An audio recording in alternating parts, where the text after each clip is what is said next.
Ro. Hey baby, this is Rob. Welcome to the back of the classroom. Go ahead and hit the like button, get your attendance looking for the day, and let's get started. Today we're talking about Law 17 from 48 Laws of Power. Talking about keeping others in suspended terror, cultivate an air of unpredictability. So, long story short, people are creatures of habit.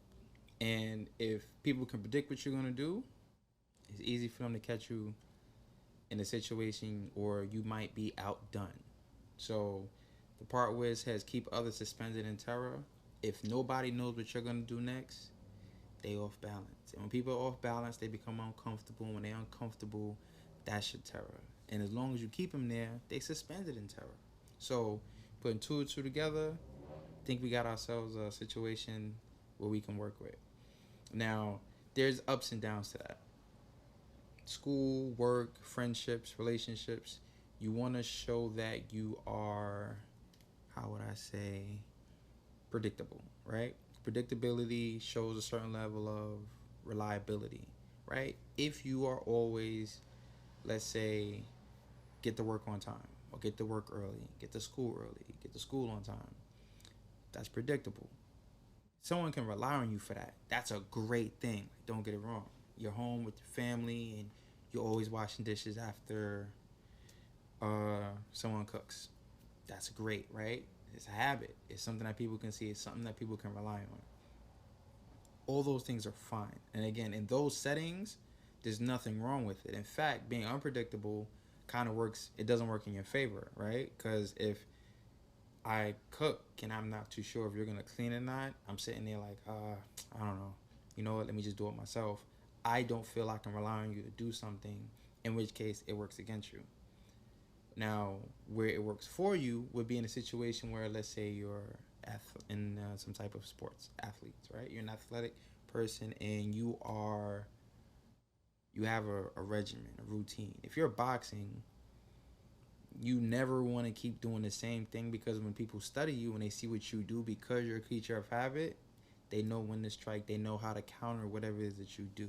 If you play basketball and you always go to the left, they know you don't have a right. So then that means they're gonna force you to go to the right, cause you to make a mistake because you don't have a right. Quarterbacks, defensive lines, paying attention. Just pay attention to whatever a person does regularly. You can tell what how to counter whatever it is that they normally do. Football back in the day, they knew if they start quarterback was on it, they knew they have a problem. So what they do, they went for the weakness. They smashed the quarterback, destroyed him. To where now you can't even really rough up the quarterback too much because of what they did back in the day. Why? Because people learn to pay attention to people's habits and exploit it. But if you keep mixing it up and nobody knows what you're going to do next, you have the advantage of surprise. The element of surprise, rather. No one knows what you're going to do next. And that's where it works in your favor. No one can say what you're going to do. Can't nobody plan out how to counter whatever it is that you're doing because you're not predictable. So let's say you don't play sports. Let's say you're competing for a job. Boom. You got your resume on point. Are you doing what everybody else is doing? Have you looked at resumes? Sometimes, if you can, look and see what everybody else is doing. Do something different. Look what a company is looking for, and then see if you can model your resume after that. Be competitive because if you're doing the same thing everybody else is doing, the person who knows everybody else has the same plain Jane resume, they're competing. Everything is competition. So as long as everybody's doing the regular or the standard and no one stands out, it's very hard to forget you. You get lost in the shuffle. But if you're doing something different, you stand out a little bit, that stands out. This way people are intrigued to meet you. Who would do this? Something like that. Look, just bring them in. Even if they just wanted to see you, you made an impression. School. You're in school. Everybody else is doing the bare minimum. Do more than the bare minimum. You have to outwork everybody around you. Because when you can pay attention to the status quo and what everybody else is doing and you do even if it's 1% more, you're better. Look at cell phones nowadays. Oh, you got an 8-inch phone. Then next thing you know, you got an 8.5-inch phone. The 8.5-inch phone is better. Look how much more screen you got. Look how much more of something you have compared to your competition. All you gotta have is one up on them, and you got it. You ain't gotta do too much. If everybody's doing 10%, do 11%. For everybody giving 110, give 112. Just do more. It doesn't require you to kill yourself, because if they can do it, you can do it. You just learn to go further than where everybody else is willing to. Be unpredictable, and that's where the unpredictability comes from. Don't do this. I heard somebody say, "No one is stuck. You're not a tree. Trees are stuck. They can't go anywhere. Houses are stuck. It's in a fixed location. You at any point in time can pick up and move and do something different. Who knows where you can go, but that's up to your will and to your who you are as a person to decide to do those things. Get up and relocate. Get up, learn something different, figure something out, and improve on that, and improve on yourself. Yes, everybody else is your competition, but nobody else is you. It's what you bring to the table.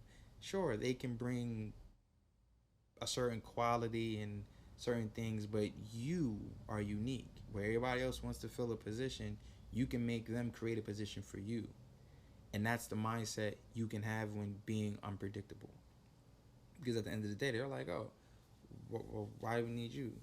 Oh, you need me. I'm going to tell you why you need me. I've noticed this and that and a few things here and there that's not up to par.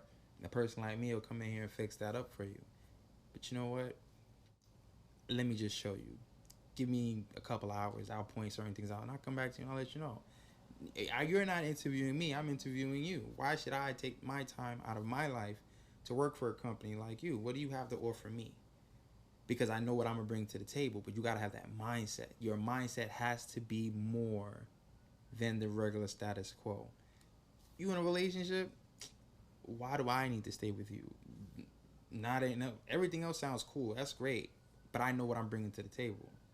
I don't have to fight for your attention. Oh, you're busy? No problem. I can do something else. I can most definitely do something else. You can always be better and improve on who you are and allow people to do the things that they want to do. Let them do the things they want to do. They'll show you who they are. And the more they show you, the more you can learn. The more you learn, the more you can adapt to a situation, determine if you want to do something or not. Be unpredictable. Don't do what everybody else does. It's good to know what people do. It's good to understand why they're doing it. So if you want to learn, sure. Be there, mingle, talk, socialize, get in the mix, see what's going on. Learn, ask questions, figure things out. Again, that's all part of learning and growing and achieving and being better than who you was before. And again, do it on purpose. Like, it's okay to think things through. Don't think too long. Think it through, figure out what you want to do by understanding what everybody else is doing and how you don't want to do that. So the more you see, oh, people have tried that, okay, I don't want to do that. Oh, people have done that, okay, I don't want to do that. Okay. And then you can become, just because you stand alone, not because you're not part of the collective, but because you are an individual in the collective that people can see and recognize as different. And the more people see that, the more people are intrigued on, wow, he's different. He's not like everybody else. And that's what people want. People want something that's unique. As much as people like to listen to the same things, at the same time, people still want that unique, whether it's a look, whether it's what you say, how you say it. Like, keep that in mind. And check out the chapter. Read it. Get back to me. Let me know what you think. Because this chapter is deeper than how I can explain it. But this really requires some dialogue. So check out the book by Robert Greene, 48 Laws of Power.